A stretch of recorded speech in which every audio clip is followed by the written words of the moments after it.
on guys, my name is Aza3M and today I'm going to be doing a different type of video. So as you can see, yesterday I posted the Star Trek Online video which was supposed to go up today, but I moved it to every Saturday, but I still wanted to make this video. So this video will be talking about the history of the USS Enterprise. I will only be going with the canon ships, not of any of the non-canon or made-up ones. But yeah, let's get right into this video with the first ship, which is the USS Enterprise XCV-330. The USS Enterprise XCV-330 was an Earth starship existing sometime prior to 2143.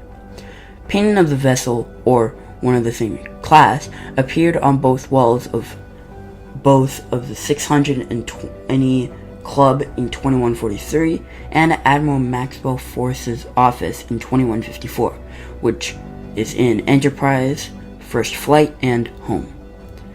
In the early 2270s, a portrait of the Enterprise appeared along with other Enterprise on the refit at USS Enterprise's recreational deck, which can be seen in Star Trek The Motion Picture.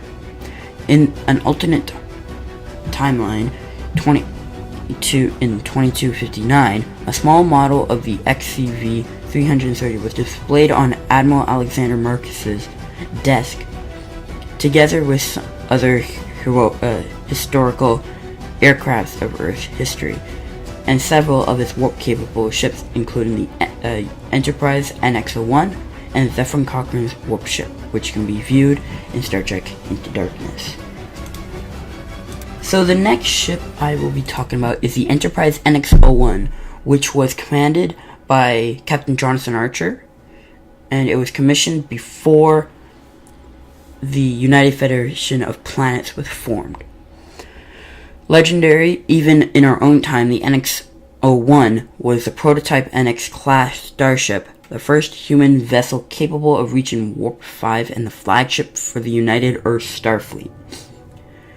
Launched in 2151 under the command of Captain Jonathan Archer, the Enterprise's exploits established Earth as an interstellar planet in the mid-22nd century, and forever altered the political face of the Alpha Quadrant and Beta Quadrants, or the Alpha and Beta Quadrants, helping to pave way for the birth of the United Federation of Planets. So the next ship that I'll be talking about is the USS Enterprise NCC-1701, which was under command of Captain James T. Kirk. It's the third ship to be called the Enterprise in the Star Trek franchise. The USS Enterprise NCC-1701 was the first in a long line of famous Federation starships named Enterprise. Over 4 decades of service, the ship was commanded by several notable captains, including Robert April, Christopher Pike, Captain James T. Kirk, and Spock.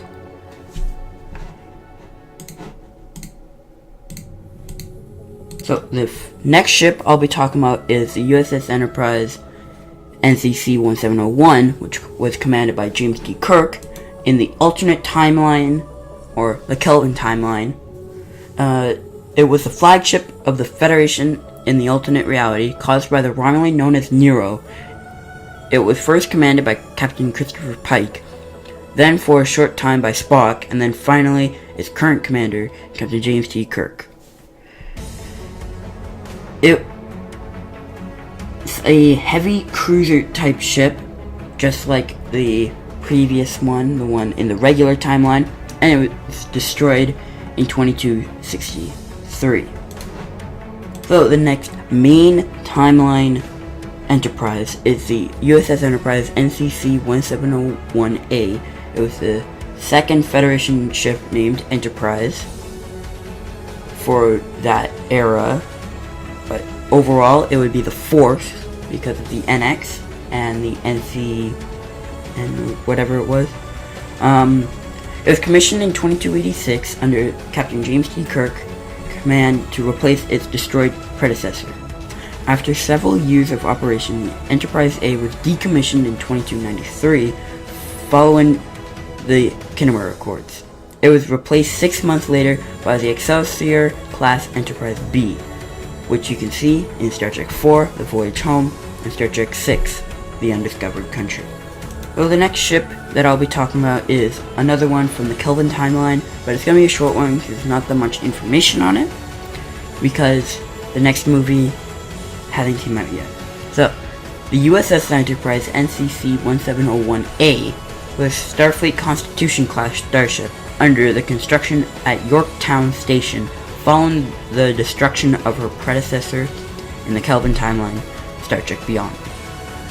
The next Enterprise is the USS Enterprise NCC-1701B, which was a refitted Excelsior class explorer starship in service to the Federation Starfleet in the late 23rd century and early 24th century, which can be seen in Star Trek Generations.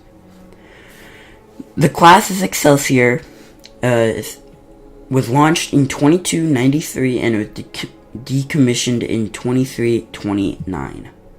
The next ship we have in our timeline is the USS Enterprise NCC-1701C, which was the 7th Federation starship to carry the name Enterprise. It was an Ambassador-class starship, and it was commanded by Captain Rachel Garrett. In 2344, the Enterprise C was destroyed while responding to a distress call from the Romulan outpost on Narendra 3, which was under attack by 4 Romulan warbirds. During the battle, the Enterprise was transported to 2366 by a temporal rift. This created an alternate timeline in which the state of war existed between the Klingon Empire and the Federation. The Enterprise has taken several damage to her warp nacelles and external hull, but 125 crew survived at that point. Her successor, the USS Enterprise D, assisted in repairing the Enterprise C, and the timeline was restored when Lieutenant Richard Castillo took the Enterprise back into the rift, Captain Garrett having been killed while in the future time frame, which can be seen in the Next Generation episode, Yesterday's Enterprise. It was initially believed that the ship was lost with all hands. However, over 2 decades later, it was revealed that a number of the crew had survived and were taken prisoners by the Romulans, which you can see in the Next Generation episode, Redemption, Part 2. The next ship on our timeline is the USS Enterprise NCC-1701D, which was commanded by Captain Jean-Luc Picard in the Next Generation and in Generations. It was a Galaxy-class starship in service during the latter half of the 24th century, launched from Utopia Planitia Fleet Yards in 2363. Under the command of Captain Jean-Luc Picard, she was the 8th Federation starship to bear the name Enterprise, and the flagship of Starfleet throughout her lifetime, which, of course, you can see in Star Trek Next Generation and Generations.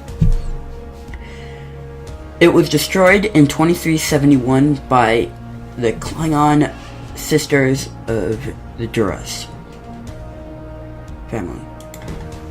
The second to last Enterprise on the timeline of the canon-based timeline is the USS Enterprise NCC-1701E, which was a Sovereign-class starship for the United Federation planets in the service during the late 21st century. She was the 9th Federation vessel to bear the name Enterprise and the Federation's flagship. As her predecessor, Captain Jean-Luc Picard was her commanding officer. It is still active at the time of 2387. The final Enterprise on the timeline that for canon base is the USS Enterprise NCC-1701J, which could be seen in Enterprise, Azadi Prime, or you can see it in Star Trek Online in the mission, in one of the missions during the Temple timeline, Cold War thing, whatever. The USS Enterprise NCC-1701J was a starship in operation during the 26th century. Speculation holds that it was the 11th starship, but it was actually the 13th. It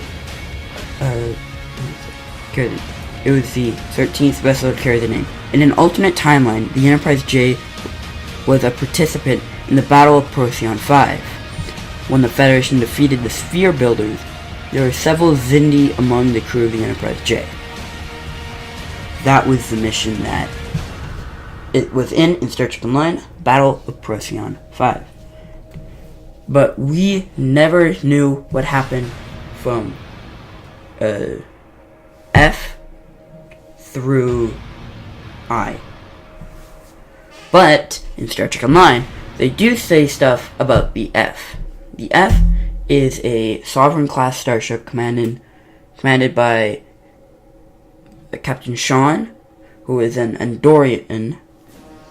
But that's all we know about it because it's in Star Trek Online, which I believe to be the now canon based for the mainstream timeline. Alright, thank you guys so much for watching. If you guys enjoyed, please leave a like and subscribe, and possibly checking out my other channel, which I post Minecraft videos too. But yeah, thank you guys so much for watching, and I will see you guys in the next video. See you guys.